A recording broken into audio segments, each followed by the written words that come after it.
Hello everyone, welcome you all at Lokesh sir unlimited study zone. So प्यारे बच्चों, आज start कर रहे हैं एक बेहतरीन टॉपिक की और चैप्टर का नाम है इलेक्ट्रोमैग्नेटिक वेव। तो ये जो चैप्टर है इलेक्ट्रोमैग्नेटिक वेव, ये वैसे ज़्यादा आपके एग्जाम में ज़्यादा मार्क्स का आता नहीं है, बट इसमें 3 मार्क्स का एक डेरिवेशन कभी कभी पूछ लिया जाता है, जो कि थोड़ा सा प्रॉब्लमेटिक होता है बच्चों के लिए। ओके, तो उसको हम पढ़ने वाले हैं और वो डेरिवेशन का टॉपिक बना लीजिए। आज हम पढ़ने वाले हैं बच्चों डिस्प्लेसमेंट करंट। ओके, तो आज हम फोकस करेंगे कंसेप्ट ऑफ डिस्प्लेसमेंट करंट पर। डिस्प्लेसमेंट करंट, तो जानेंगे दोस्तों कि डिस्प्लेसमेंट करंट क्या होती है। अब डिस्प्लेसमेंट करंट का जो टोटल कंसेप्ट है, मैं उसको 3 स्टेप्स में आपको पढ़ाऊंगा। सबसे पहले मैं आपके सामने लेकर के आऊंगा एम्पियर सर्कुटल लॉ, क्योंकि डिस्प्लेसमेंट करंट की जो कंसेप्ट है ना, उसकी शुरुआत जो होती है, उसका नोशन कहाँ से आया, वो यहाँ से होती है, उसकी अवधारणा यहाँ से स्पष्ट होगी। तो सबसे पहला मैंने क्या बताया, एम्पियर्स सर्कुटल लॉ।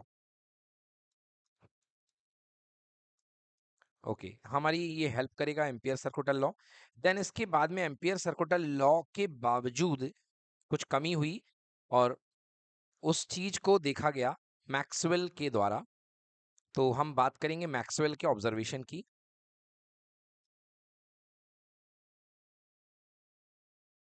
मैक्सवेल का ऑब्जर्वेशन, और मैक्सवेल के ऑब्जर्वेशंस में उस कमी को जो पाया गया, जो फेलियर पाई गई या जो कमी ड्रॉबैक पाई गई, उसको करेक्ट करके एक करेक्ट इक्वेशन दिया दिया गया। ओके, करेक्ट इक्वेशन, ठीक है ना, जो कि एम्पियर सर्कुलर लॉ से थोड़ा सा एडवांस था और ये करेक्ट इक्वेशन दे दिया गया। तो आइए देखते हैं, सबसे पहले हम स्टार्ट करेंगे एम्पियर सर्कुलर लॉ से। तो बाई एम्पियर सर्कुलर लॉ अब जानते हैं क्या होता है। So I can write by Ampere circular law. तो बच्चों, आपने देखा है कि एम्पियर सर्कुलर लॉ में ये कहा जाता है कि अगर आपके पास कोई करंट कैरिंग कंडक्टर है और इसमें अगर करंट फ्लो हो रही होती है, सपोज ये अपने पास में करंट आई फ्लो हो रही है ना, तो इसके चारों तरफ जो होता है अराउंड द वायर एक मैग्नेटिक फील्ड इस्टेब्लिश हो जाता है इस तरीके से। इसकी डायरेक्शन आपने यूजिंग राइट हैंड रूल आपने निकाली है, तो इस तरीके से ये जा रहा है। हाँ, तो फील्ड जो है आपका बाहर से अंदर की तरफ इस तरीके से आएगा। ये अपने पास में फील्ड हो गया है ना।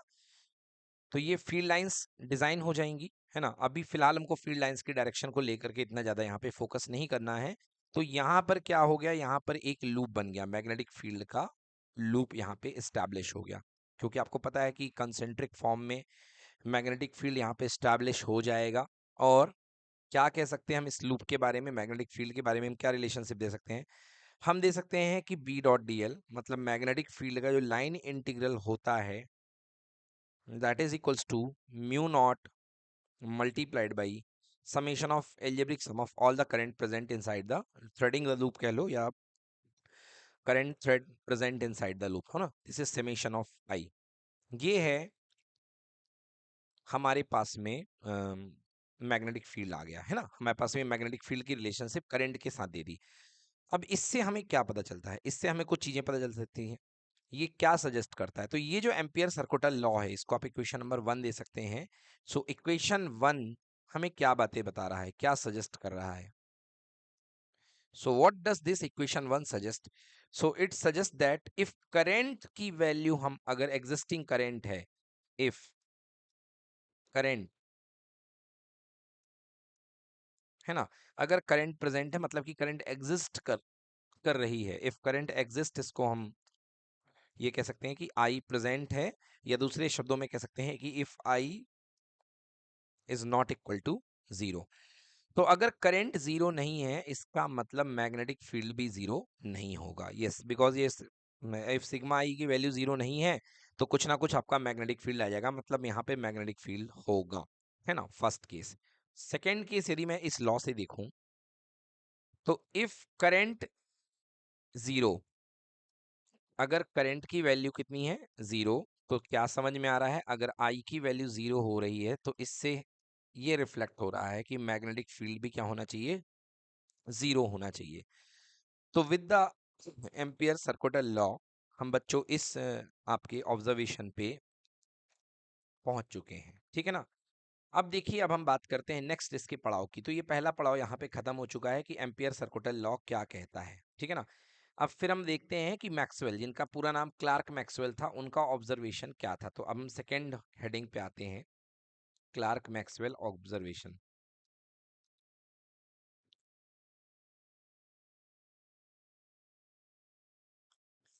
Clark Maxwell's observation.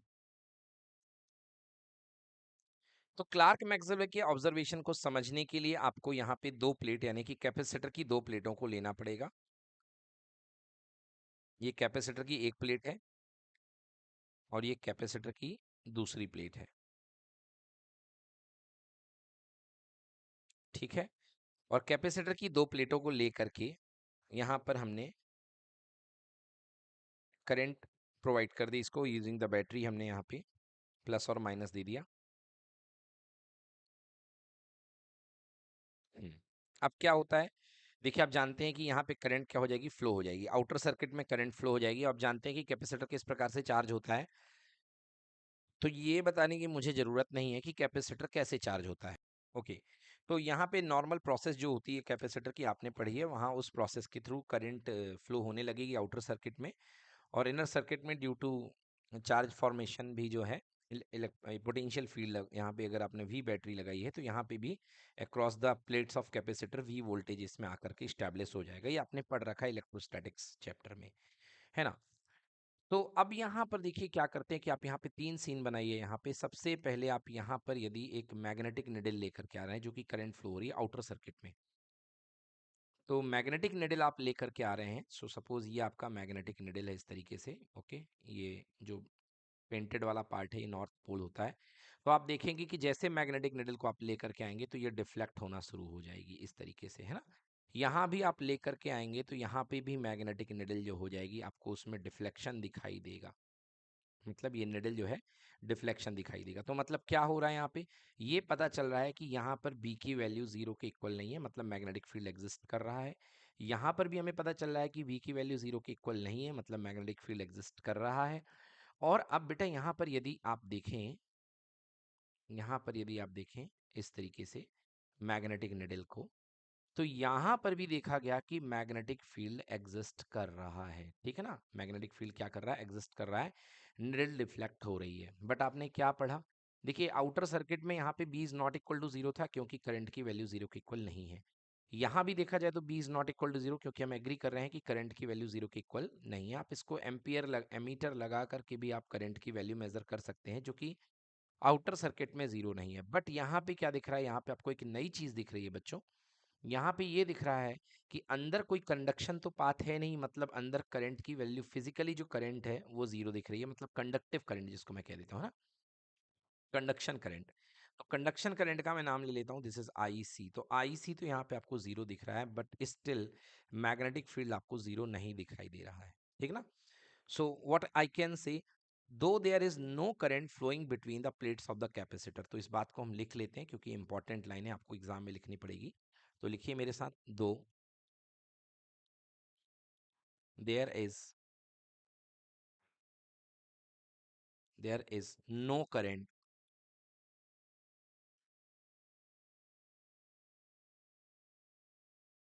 though there is no current flowing between the plates of the capacitor,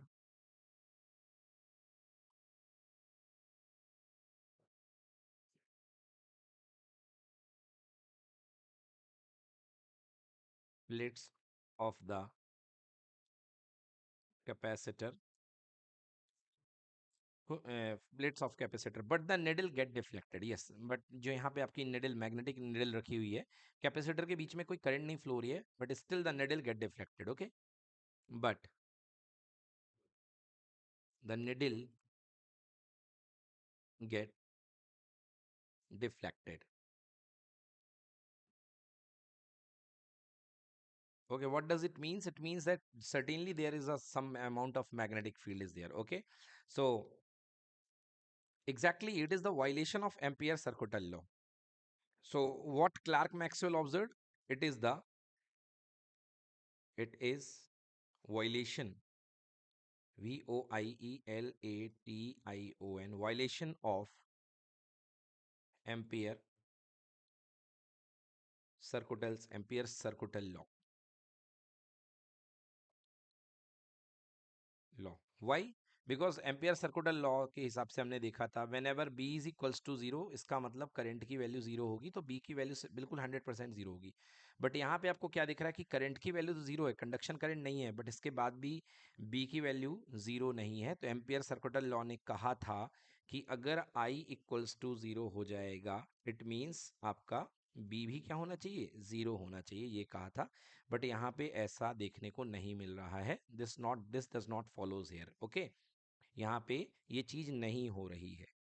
तो क्या समझ में आ रहा है? It's a type of inconsistency. हाँ, तो यहाँ पर ये जो कहलाती ना, इसको हम बोलते हैं टाइप्स ऑफ इनकंसिस्टेंसी। मतलब आपने कहा कुछ और था और हो कुछ और रहा है, so this is called, it's a type of, it's a type of inconsistency. ये एक प्रकार की बेटा इनकंसिस्टेंसी है ना। हाँ, इनकंसिस्टेंसी इन एम्पियर्स लॉ, इन एम्पियर्स लॉ, एम्पियर्स लॉ मतलब कुछ ना कुछ मिसिंग है, कुछ ना कुछ क्या है, मिसिंग है। एम्पियर्स सर्कुलर लॉ में कुछ ना कुछ मिसिंग है। तो यहाँ पर ये जो मिसिंग करंट है, मतलब कोई ना कोई यहाँ पे एक मिसिंग करंट है। तो यहाँ जो ये बेटा मिसिंग करंट है ना, इसका नाम दे दिया गया क्या, डिफ्यूजन करंट। यहाँ पर ये बोला गया कि कंडक्शन करंट तो नहीं है, बट यहाँ पर डिफ्यूजन करंट एग्जिस्ट कर रही है। So the missing current here is called, sorry मैं डिफ्यूजन बोल गया, माफ कीजिएगा, this is called displacement current, right. So what can I से, द मिसिंग, ये इनकंसिस्टेंसी को हमको दूर करना है और कंसिस्टेंट बनाना है इक्वेशन को। So the missing current,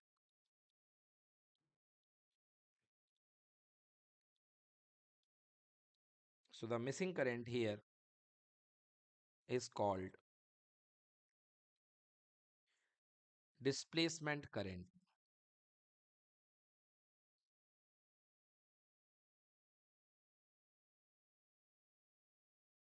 okay, so the missing current here is called displacement current. और ये था, सबसे पहले इसको जो ऑब्जर्व किया था ये मैक्सवेल ने किया था। Okay, so you can write Maxwell first observed this.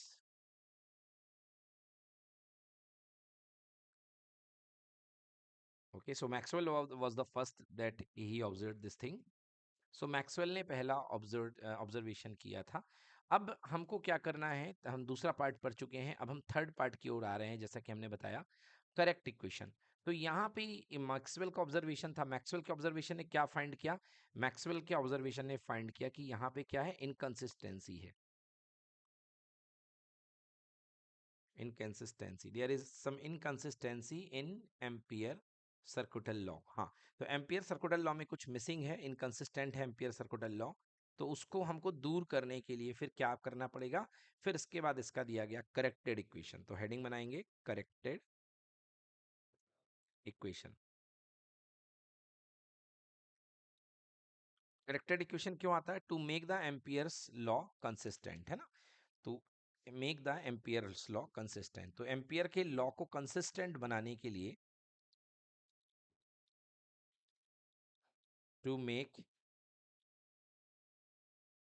Amperes law consistent, Maxwell given the corrected equation. तो मैक्सवेल ने करेक्टेड इक्वेशन दी। अब वो करेक्टेड इक्वेशन क्या थी, मैक्सवेल ने कहा कि बी डॉट डी एल तो आप ठीक लिख रहे थे, मैग्नेटिक फील्ड का line integration, integration that is equals to B dot D L, that is equals to mu naught into I. अब ये जो आई है ये क्या है, ये आपके पास में कंडक्शन करंट है, प्लस कुछ ना कुछ मिसिंग है। इस मिसिंग को नाम दे दिया गया P, P is suppose the missing quantity, है ना। पी क्या है यहाँ पे, मिसिंग क्वांटिटी। ओके, पी अपने पास में मिसिंग क्वांटिटी है। आइए अब इस चीज को हम निकालते हैं और समझेंगे कि पी की वैल्यू क्या होगी। डेफिनेटली यहाँ पे पी जो है कुछ ना कुछ होना चाहिए है। ओके, और हमको पी की वैल्यू निकालनी है। तो आइए किस तरीके से हम पी की वैल्यू निकालते हैं, इसको समझेंगे, एक प्रोसेस है इसको समझने की। तो अगेन ये समझिए कि आपके पास में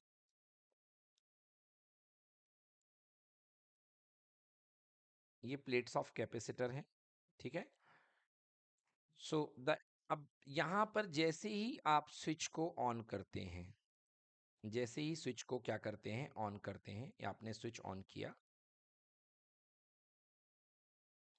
सो this terminal equal to plus and this is equals to minus. Conduction current जो है बाहर से इस तरीके से फ्लो होगी।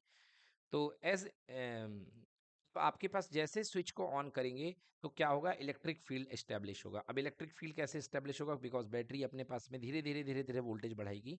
So electric field establish gradually, okay, यहाँ से प्लस से लेके माइनस में एक इलेक्ट्रिक फील्ड एस्टेब्लिश हो जाएगा। तो ये मैंने इलेक्ट्रिक फील्ड का एस्टेब्लिश दिखा दिया है ना, धीरे धीरे जो कि बढ़ेगा, क्योंकि स्टार्ट में इलेक्ट्रिक फील्ड क्या रहेगा, जीरो रहेगा।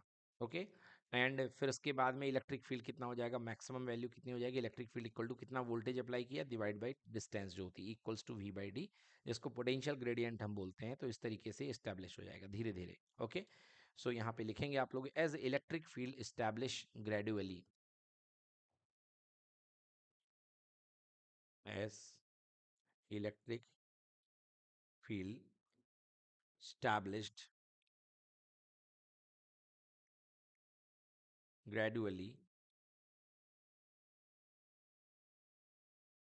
gradually means slowly slowly, as electric field starts gradually slowly slowly, so it's type of varying electric field। तो भैया आपका इलेक्ट्रिक फील्ड क्या हो रहा है बच्चों, धीरे धीरे बढ़ रहा है, एक तरीके से इस तरीके से बढ़ रहा है। तो शुरुआत में जीरो था, फिर उसके बाद इसकी वैल्यू ई हो गई है, मतलब कि इसकी वैल्यू चेंज हो रही है। So this changing, so you can say, sorry, it is a type of changing electric field, changing electric field, मतलब ये एक वेरिएबल इलेक्ट्रिक फील्ड है, क्योंकि इलेक्ट्रिक फील्ड बदल रहा है। So this is a variable electric field. Okay, so so changing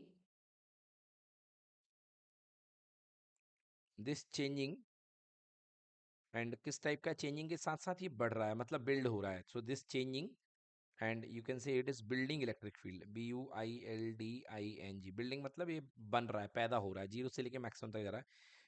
this changing और building electric field,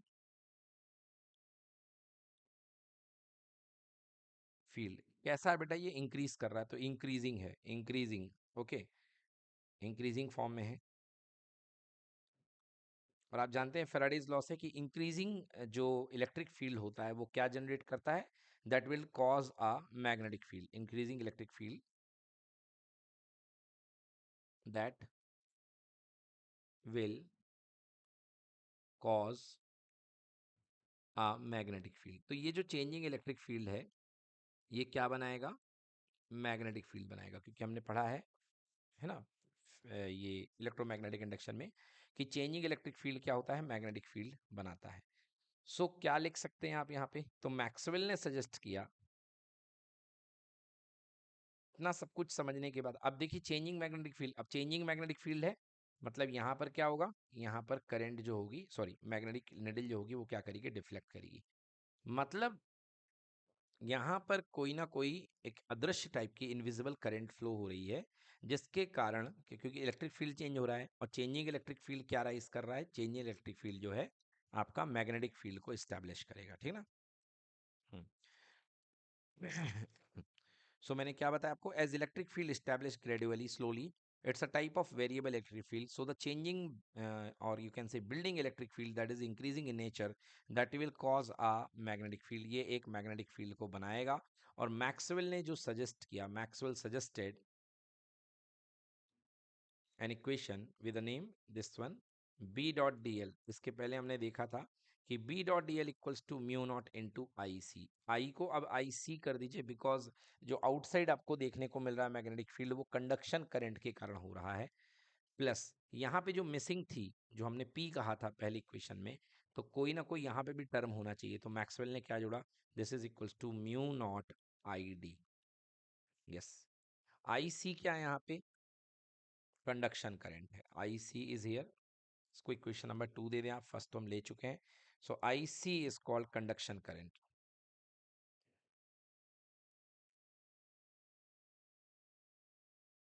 okay, and conduction current is flowing through electron. जो मेटेलिक वायर में with the help of electrons के movement के कारण जो conduction current होती है, okay. और ये अपना कंडक्टर है conduction current through the movement of electron, ठीक है। और जो दूसरा पार्ट है करंट का यहाँ पे जो इस्तेमाल किया जा रहा है आईडी, इसको क्या कहा मैक्सवेल ने, इसको कहा डिस्प्लेसमेंट करंट, डिस्प्लेसमेंट करंट। अब हमको यहाँ पे आईडी का डिराइव करना है, तो आइए हम नेक्स्ट करते हैं, डिराइव करते हैं आईडी। आईडी की वैल्यू हम यहाँ पे डिराइव करना चाहते हैं, बाद में आके इसको हम वापस रख देंगे डिराइव करके आईडी को। सो ऑल यू नो कि जो electric field between the plates of capacitor होता है वो क्या होता है, पहले उसको हमको लिखना पड़ेगा। Electric field between the plates of capacitor, तो between the plate of capacitor electric field is given by E is equals to sigma upon epsilon naught, okay. E is equals to sigma upon, and everyone knows what is sigma. Sigma is equals to total charge given, suppose Q, upon area of the plate, so Q by A. So you can write here is equals to Q by A, okay. So E will become Q upon A, sorry, it should be small q because we have taken as a small q. So Q upon A epsilon naught, this is the value of E, okay. Now we know that, इसको आप कोई equation दे सकते हैं या ना भी दे तो कोई दिक्कत नहीं चलेगा। अब आप जानते हैं कि जो इलेक्ट्रिक फ्लक्स होता है, electric flux, okay, is equals to कितना हुआ करता है, फ्लक्स इज इक्वल्स टू होता है E multiplied by area, okay, E multiplied by area. Electric flux, electric field multiplied by area, ये हुआ करता है। तो यहाँ से आप जो है, यहाँ पर आप क्या करेंगे, ई को आप इसमें इस इक्वेशन से आ जाइए आप यहाँ पे। So E into A epsilon naught, इसको अभी रखे रहिए और यहाँ से बढ़ाते हैं इसको आगे, okay. So E multiplied by A into epsilon naught equal to क्या आ जाएगा, नेट चार्ज क्यू आ जाएगा। E into A epsilon naught equals to net charge Q आ जाएगा। अब ई इंटू ए को हम क्या बोल सकते हैं, ई इंटू ए ये कहलाएगा electric flux, phi into epsilon naught equals to हो जाएगा क्यू, ठीक है ना। Phi into epsilon equal to हो जाएगा क्यू। तो यहाँ से मैं क्यू को लेफ्ट इस तरफ लिख लूँ, तो Q is equals to phi into epsilon naught. अच्छा, फाई का कौन सा वर्जन है, ये इलेक्ट्रिक फील्ड है, तो यहाँ पर इलेक्ट्रिक फ्लक्स लिख लीजिए, आप कंफ्यूज ना हो, बिकॉज ये वेरिएशन ऑफ इलेक्ट्रिक फ्लक्स की वजह से आपका क्रिएट हो रहा है। So this is electric field, है ना। अब आप जानते हैं what you know, since I is equals to होता है, करंट इज इक्वल्स टू होता है D Q by D T, तो यहाँ पे विद रिस्पेक्ट टू टाइम आप डिफरेंशिएट कर दीजिए। सो क्या हो जाएगा, D Q by D T equals to D by D T of phi E electric flux multiplied by epsilon not. अब एप्सिलॉन नॉट तो कांस्टेंट है, उस पर तो D by D T apply हो नहीं सकता है। So D Q by D T is equals to, आपने एप्सिलॉन नॉट बाहर ले लिया और केवल क्या बच गया, D by D T of electric flux phi E, clear. Now D Q by D T is called I D, ये कहलाता है अपना displacement current equal to epsilon naught multiplied by electric flux का डिफरेंशिएशन, है ना, D phi E upon D T. तो ये आ चुकी है हमारे डिस्प्लेसमेंट करंट की वैल्यू, डिस्प्लेसमेंट करंट की वैल्यू। तो अब जो इनकंसिस्टेंसी थी उसको हम दूर करने वाले हैं और हम कंसिस्टेंट फॉर्म ऑफ इक्वेशन लिखेंगे। So the consistent form of Ampere's law, so the consistent form of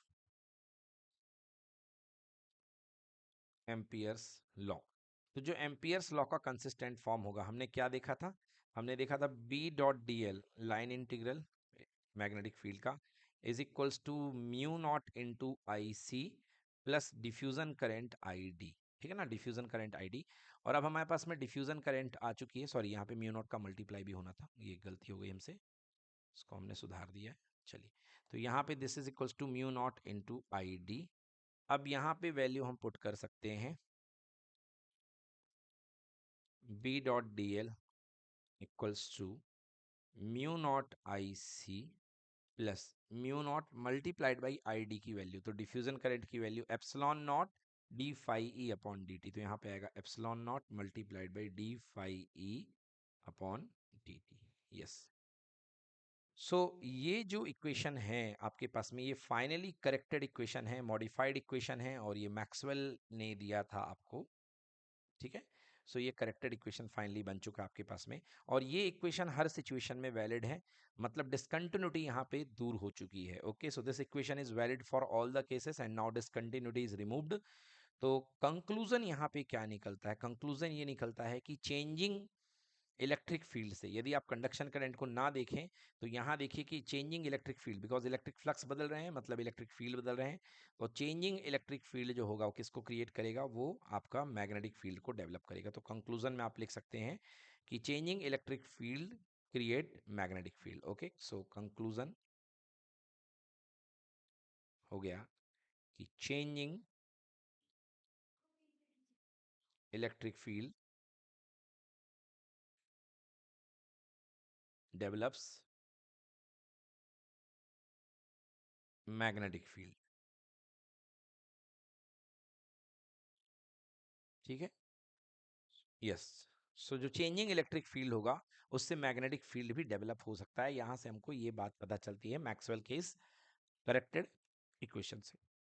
तो बच्चों ये हुआ आपका आज का टॉपिक, जिसमें हमने आपको सिखाया कि किस तरीके से आप डिस्प्लेसमेंट करंट को यहाँ बना सकते हैं। तो चैप्टर के टॉपिक की शुरुआत हुई महत्वपूर्ण तीन ऑब्जर्वेशंस के साथ। सबसे पहला एम्पियर सर्कुटल लॉ करेंगे, फिर इसके बाद में हम मैक्सवेल का ऑब्जर्वेशन यहाँ पे देखेंगे कि मैक्सवेल ने क्या डिसकंटिन्यूटी निकाली है ना, और क्या क्या उन्होंने इनकंसिस्टेंसी फाइंड करी।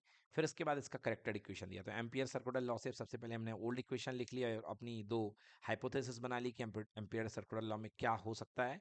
फिर इसके बाद क्लार्क मैक्सवेल का ऑब्जर्वेशन दिखाया जिसमें कि करंट नहीं थी फिर भी मैग्नेटिक फील्ड एग्जिस्ट कर रहा था। तो कंसेप्ट आता है कि बीच में कोई ना कोई करंट हो रही है, जिसको हमने नाम दे दिया डिस्प्लेसमेंट करंट, और इसकी इनकंसिस्टेंसी की वजह की हमने पता लगाई। तो मिसिंग करंट है वहां पे जिसका नाम डिस्प्लेसमेंट करंट दे दिया गया। और अब B dot D L equal to mu naught into I plus P, P मतलब मिसिंग क्वांटिटी। आगे बढ़ के ये देखा गया कि भाई इलेक्ट्रिक फील्ड जो होता है वेरी होता है, ग्रेजुअली चेंज होता है, और इलेक्ट्रिक फील्ड के चेंज होने के कारण इलेक्ट्रिक फ्लक्स बदल रहा है। तो इलेक्ट्रिक फ्लक्स के बदलने को हमने कुछ इस तरीके से निकाला, डिराइव किया हमने डिस्प्लेसमेंट करंट को। E is equals to sigma upon epsilon naught, तो E की value sigma Q Q by A हो गया, और यहाँ से E into A epsilon naught equals to Q हो गया। अब E और A को मल्टीप्लाई को हम क्या बोलते हैं? इलेक्ट्रिक फ्लक्स बोलते हैं। तो phi into epsilon naught equals to Q, so Q is equals to phi epsilon phi electric into epsilon naught, और डिफरेंशिएट कर दिया D Q by D T, that is called displacement current, equals to epsilon बाहर है और D phi E by D T. So the consistence form of Ampere's law, ये जो finally आपके पास में consistence form of Ampere's law बन करके यहाँ पे आ चुका है। बी डॉट डी एल का integration equals to mu not I C plus mu not multiplied by epsilon not into D phi E by D T. Done. So conclusion में आ चुका है हमारा कि चेंजिंग इलेक्ट्रिक फील्ड क्या develop करेगा? Magnetic field. तो ये था हमारा टोटली कंसेप्ट, जो कि एक बहुत महत्वपूर्ण कंसेप्ट था इलेक्ट्रोमैग्नेटिक फील्ड का, इलेक्ट्रोमैग्नेटिक थ्योरी का। Thank you so much for being with us. इसको बार बार पढ़िए और अच्छा लगे तो अपने दोस्तों से भी शेयर करिए। डन।